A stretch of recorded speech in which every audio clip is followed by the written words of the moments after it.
Bonjour, son Bible pas de café, voilà.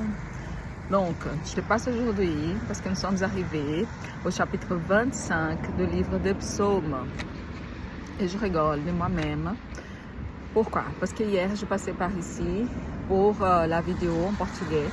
Et aujourd'hui, je voudrais faire la même vidéo en français, mais il pleut. Donc, c'était là-bas, à côté des fleurs, que je faisais la vidéo. Mais ça ne va pas pour l'instant parce qu'il pleut, mais je suis là et je vais faire la vidéo d'ici. Je suis vraiment enchantée du printemps qui arrive. Donc, je veux que vous accompagniez le printemps avec moi. Ce mois-ci, on va parler du pouvoir du Saint-Esprit de Dieu. Je vais vous laisser une petite introduction au sujet du pouvoir du Saint-Esprit de Dieu. On va essayer d'accompagner le printemps malgré la pluie et aussi on va faire une lecture du livre des psaumes. Nous avons parlé au début que nous sommes corps, âme et esprit, que l'esprit et l'âme ne sont pas la même chose. Nous avons fini la partie de la transformation de l'âme et maintenant on va parler du pouvoir du Saint-Esprit de Dieu connecté à notre esprit. Si vous n'avez pas accompagné depuis le début, vous pouvez encore aller regarder, les vidéos sont enregistrées. Donc je vous lis la petite introduction. Le sujet principal du livre de Actes est l'expansion du corps du Christ. Ça veut dire l'expansion du propre Christ par ses disciples. Cette expansion viendra lorsque le Saint-Esprit arrive pour vivre en chaque disciple. C'est pour cela que le Seigneur Jésus a donné l'ordre de patienter pour recevoir ce que le Père a promis. C'était au jour de Pentecôte que C'était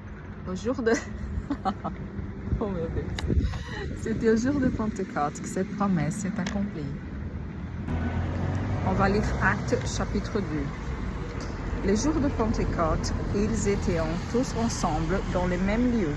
Tout à coup, il vit du ciel un bruit comme celui d'un vent impétueux, et il remplit toute la maison où ils étaient assis. Langues semblables à des langues de feu leur apparurent,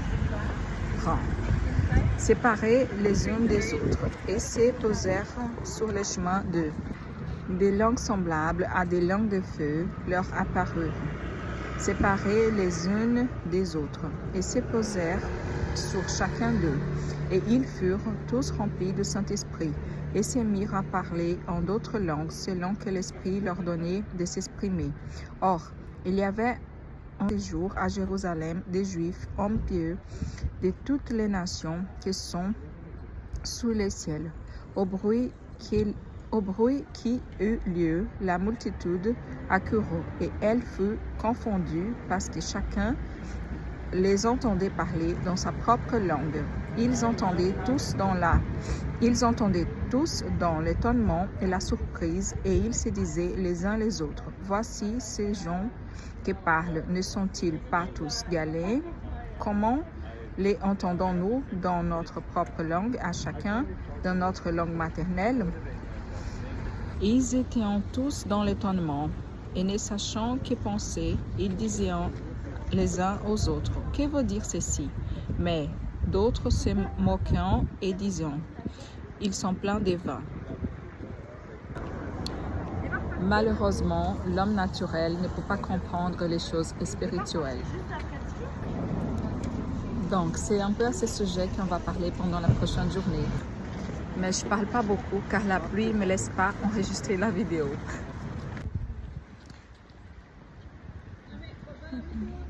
Regardez un peu comme les fleurs, elles attirent vraiment l'attention des personnes qui passent.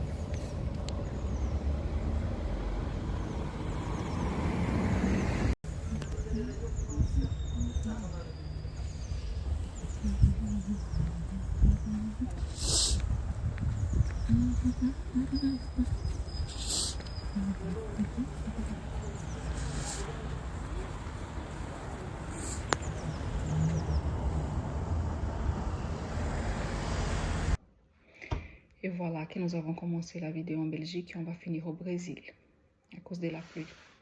On va écouter ensemble le psaume chapitre 25. Éternel, j'élève à toi mon âme. Mon Dieu, en toi je me confie, que je ne sois pas couvert de honte, que mes ennemis ne se réjouissent pas à mon sujet. Tous ceux qui espèrent en toi ne seront point confondus. Ceux-là seront confondus qui sont infidèles sans cause. Éternel, fais-moi connaître tes voies, enseigne-moi tes sentiers, conduis-moi dans ta vérité et instruis-moi. Car tu es le Dieu de mon salut, tu es toujours mon espérance. Éternel, souviens-toi de ta miséricorde et de ta bonté, car elles sont éternelles. Ne te souviens pas des fautes de ma jeunesse, ni de mes transgressions. Souviens-toi de moi selon ta miséricorde, à cause de ta bonté, ô Éternel.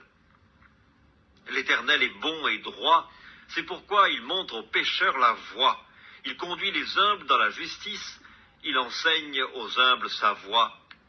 Tous les sentiers de l'Éternel sont miséricorde et fidélité pour ceux qui gardent son alliance et ses commandements.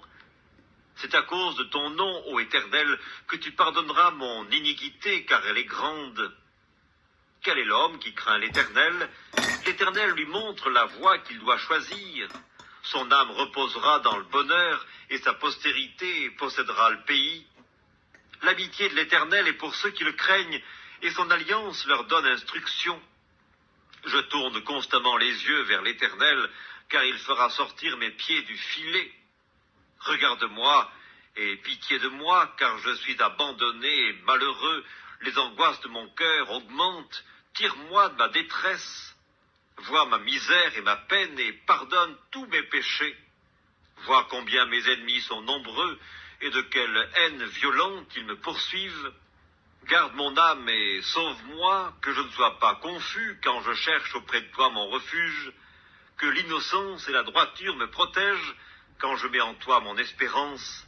Ô Dieu, délivre Israël de toutes ses détresses. Voilà que maintenant on va prendre notre café. On va recter ces deux thés de la menthe.